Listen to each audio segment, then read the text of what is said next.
Knowledge corner YouTube চ্যানেলে সবাইকে স্বাগত জানাই। আমি আলোচনা করেছিলাম দ্বাদশ শ্রেণীর প্রথম যে গদ্যাংশটি রয়েছে সেই আর্যাবর্ত বর্ণনম নামক গদ্যাংশটি নিয়ে।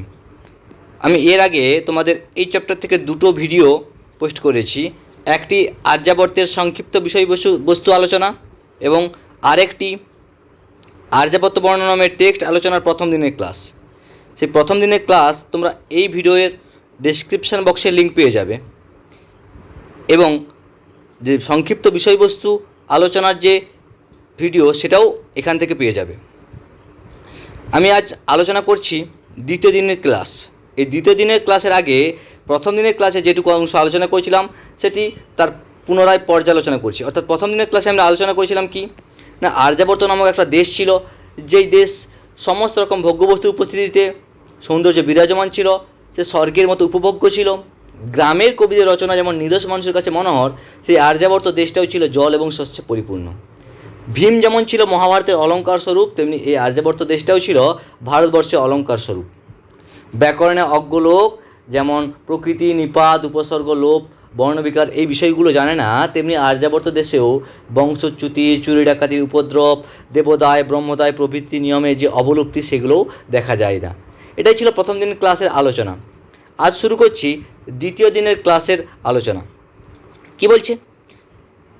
পশুপতি জটাবন্ধ ইব বিকশিত কনক কমল কুবলোচ্ছলিত রজপুঞ্জ পিঞ্জরিত হংসবতংশয়া প্রচুর চল চকর চক্রবাক কারণ্ডব মণ্ডলী মণ্ডিত তিরয়া ভগীরথ ভূপাল কীর্তি পতাকায়া স্বর্গ গমন সোপান বিথীয় মান রিঙ্গ তরঙ্গয়া গঙ্গয়া পুণ্য সলিলই প্লাবিত চন্দ্রভাগ অলঙ্কৃত একদেশশ্চ শরণ্য পুণ্যকারিণাম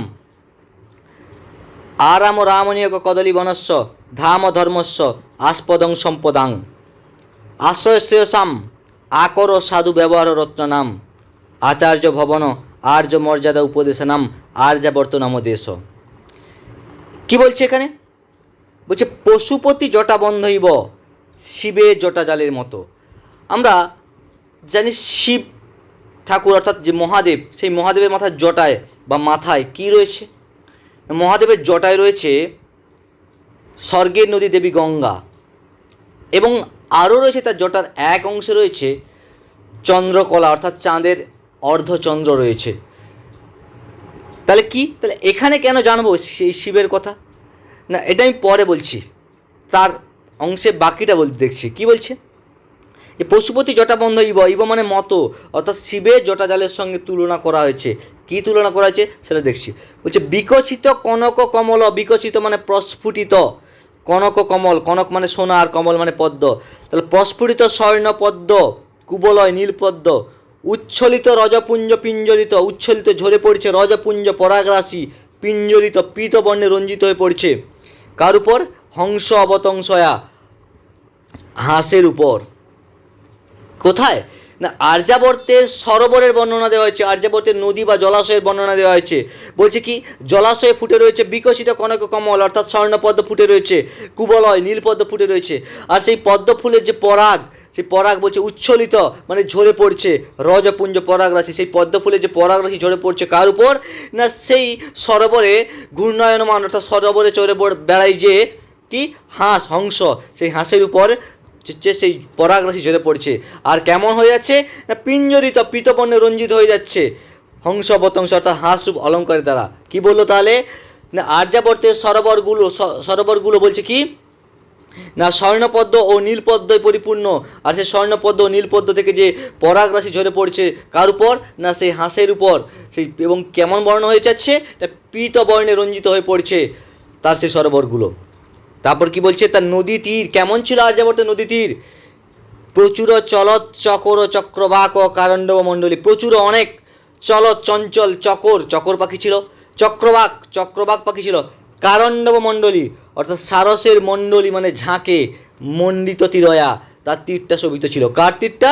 আর্যাবর্তের নদী তীর শোভিত ছিল। তাহলে কি বলছে, আর্যাবর্তের নদী তীর কেমন ছিল না, অনেক চঞ্চল চকর পাখি ছিল, চক্রবাক পাখি ছিল এবং সারসের ঝাঁকের দ্বারা শোভিত ছিল এই আর্যাবর্তের নদী তীর। তাহলে আমরা প্রথম দুটো লাইনের আলোচনা কি দেখলাম না, আর্যাবর্তের সরোবর ছিল স্বর্ণপদ্ম নীলপদ্মযুক্ত, এবং সেই স্বর্ণপদ্ম ও নীলপদ্ম থেকে যে পরাগ রাশি ঝরে পড়ছে কার উপর, না সেই হাঁসের উপর, সেটা রঞ্জিত হচ্ছে কেমন, না পীতবর্ণে রঞ্জিত হয়ে পড়ছে। আর তার নদী তীরগুলো কেমন ছিল, না নদী তীরগুলো ছিল চঞ্চল চকর পাখি, চক্রবাক পাখি এবং সারসের ঝাঁকের দ্বারা সজ্জিত। ভগীরথ ভূপাল কীর্তি পতাকয়া। ভগীরথকে, না ইক্ষ্বাকু বংশীয় রাজা ভগীরথ, তার কীর্তি কি, না তার কীর্তি হচ্ছে তিনি দেবী গঙ্গাকে তার তপস্যার দ্বারা সন্তুষ্ট করে স্বর্গ থেকে মর্তে আনয়ন করেছিলেন। সেই ভগীরথ ভূপাল কীর্তি পতাকয়া, অর্থাৎ ভগীরথের কীর্তির পতাকার দ্বারা, ভগীরথের কীর্তির পতাকা কি, না স্বর্গ থেকে মর্তে গঙ্গায় আনয়ন।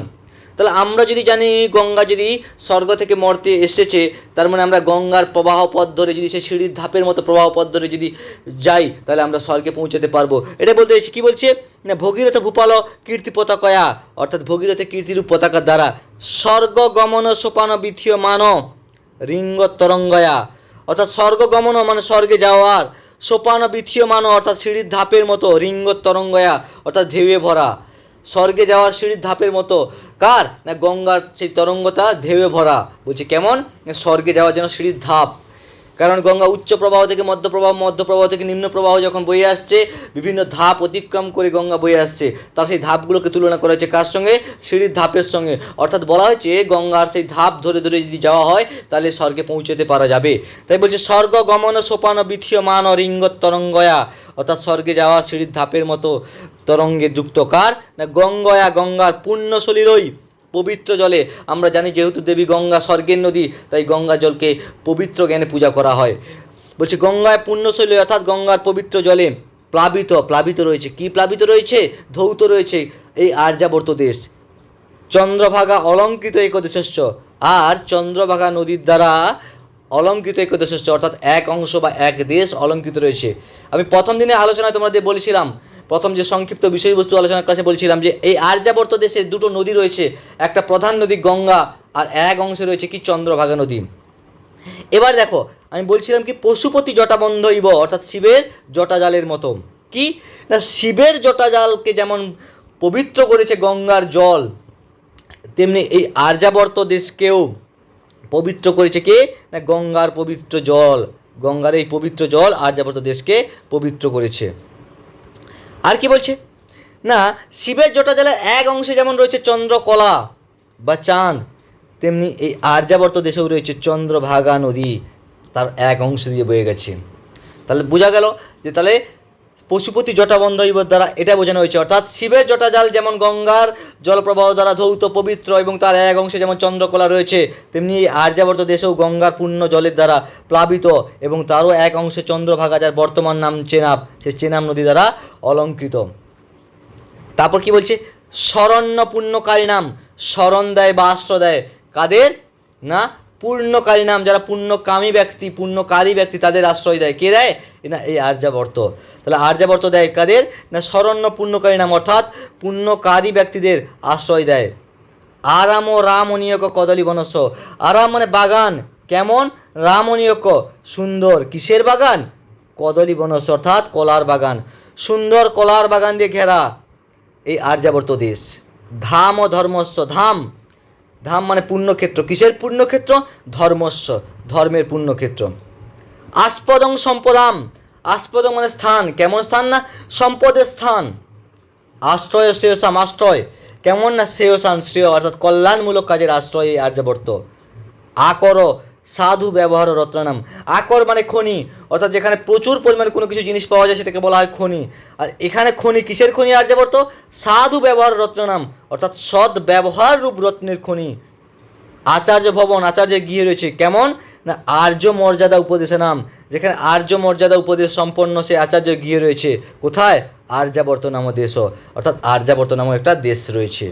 তাহলে কি জানলাম আজকের এই আলোচনা, দ্বিতীয় দিনের আলোচনায় বলছে কি, না এই আর্যাবর্তের সরোবরগুলোতে স্বর্ণপদ্ম এবং নীলপদ্ম ফুটে রয়েছে, আর সেই স্বর্ণপদ্ম নীলপদ্ম থেকে যে ঝরে পড়ছে পরাগ রাশি, সেই পরাগ রাশি হাঁসের উপর ঝরে পড়ছে, সেটার দ্বারা শোভিত রয়েছে সেই সরোবর। আর তার তীরগুলো কেমন রয়েছে, সেই সরোবরের তীরগুলো না চঞ্চল চকর, চক্রবাক আর সারসের ঝাঁক দ্বারা শোভিত রয়েছে। বলছে রাজা ভগীরথের কীর্তির পতাকা, অর্থাৎ গঙ্গাকে মর্তে আনয়ন স্বর্গ থেকে, তার মানে সেই স্বর্গে যাওয়ার সিঁড়ির ধাপের মতো গঙ্গার তরঙ্গের দ্বারা, অর্থাৎ সেই গঙ্গার পবিত্র জলে যেমন আর্যাবর্ত দেশ প্লাবিত বা ধৌত এবং এক অংশ দিয়ে চন্দ্রভাগা নদী বয়ে গেছে, যা এই আর্যাবর্ত দেশকে অলঙ্কৃত করেছে। ঠিক যেমনভাবে শিবের মাথার সম্পূর্ণ অংশে গঙ্গা রয়েছে এবং এক অংশে চন্দ্রকলা রয়েছে। এই আর্যাবর্ত দেশ পুণ্যকামী মানুষদের স্মরণ দেয়। সুন্দর কলার বাগান দিয়ে ঘেরা রয়েছে, যারা ধর্মের পুণ্যক্ষেত্র, সম্পদের স্থান, কল্যাণমূলক কাজের আশ্রয় আর্যাবর্ত, সদ্ব্যবহার রত্নের খনি এবং আর্য মর্যাদা উপদেশ সম্পন্ন, যেখানে গুরুগৃহ রয়েছে। অর্থাৎ এর দ্বারা বোঝা যায় আর্যাবর্তের শিক্ষা ব্যবস্থা ছিল গুরুকুল কেন্দ্রিক। সেখানে সেই আর্যাবর্ত দেশ সম্বন্ধে আমরা জানলাম। কি রয়েছে বাংলা অর্থ বলছে কি, প্রস্ফুটিত স্বর্ণপদ্ম ও নীলপদ্ম থেকে ঝরে পড়া পরাগ রাশিতে পীতবর্ণে রঞ্জিত হাঁসরূপ অলঙ্কারের দ্বারা শোভিত আর্যাবর্তের সরোবরগুলো, অনেক চঞ্চল চকর পাখি, চক্রবাক এবং সারসের ঝাঁকে দ্বারা যা তীরটা শোভিত, এবং গঙ্গার রাজা ভগীরথের কীর্তি পতাকা। সেই গঙ্গা স্বর্গে যাওয়া সিঁড়ির ধাপের মতো আন্দোলিত ঢেউয়ে ভরা, তার সেই গঙ্গার পবিত্র জলে শিবের জটাজাল যেমন ধৌত হয়, ঠিক তেমনি এই আর্যাবর্ত দেশ গঙ্গার জলের দ্বারা ধৌত। আবার শিবের জটাজালের এক অংশ যেমন চন্দ্রকলার দ্বারা অলঙ্কৃত, ঠিক তেমনি এই আর্যাবর্ত দেশেও এক প্রান্তও চন্দ্রভাগা নদীর দ্বারা অলঙ্কৃত হয়েছে। এই দেশ পুণ্যকর্মে লিপ্ত মানুষদের স্মরণ। এই দেশ সুন্দর কলার বাগান দিয়ে ঘেরা একটি বাগান, ধর্মকর্মের পুণ্যক্ষেত্র, সম্পদের স্থান এবং কল্যাণমূলক কাজের আশ্রয়, সৎ ব্যবহাররূপ রত্নের খনি, আর্য জাতির গৌরব রক্ষা সহায়ক উপদেশ দেওয়ার আচার্য গৃহ রয়েছে। এই সেই দেশ যার নাম আর্যাবর্ত। তাহলে এখান থেকে যে শর্ট কোশ্চেনগুলো আসতে পারে, ভগীরথের কীর্তিরূপ পতাকা কী, অর্থাৎ গঙ্গা। গঙ্গার তীর কেমন, গঙ্গার সরোবরগুলো কেমন, আর্যাবর্ত কাদের আশ্রয় দেয়, কিসের স্থান, কিসের খনি, আর্যাবর্তের শিক্ষা ব্যবস্থা কেমন ছিল, এইরকম শর্ট কোশ্চেন এখান থেকে আসতে পারে। আশা করি প্রত্যেকে দ্বিতীয় দিনের যে টেক্সট আলোচনা সব বুঝতে পেরেছো। বুঝতে না পারলে তোমরা অবশ্যই জানিও কমেন্টে, বুঝতে পারলেও জানিও। লাইক, সাবস্ক্রাইব এবং শেয়ার করে দিও ভিডিওটাকে।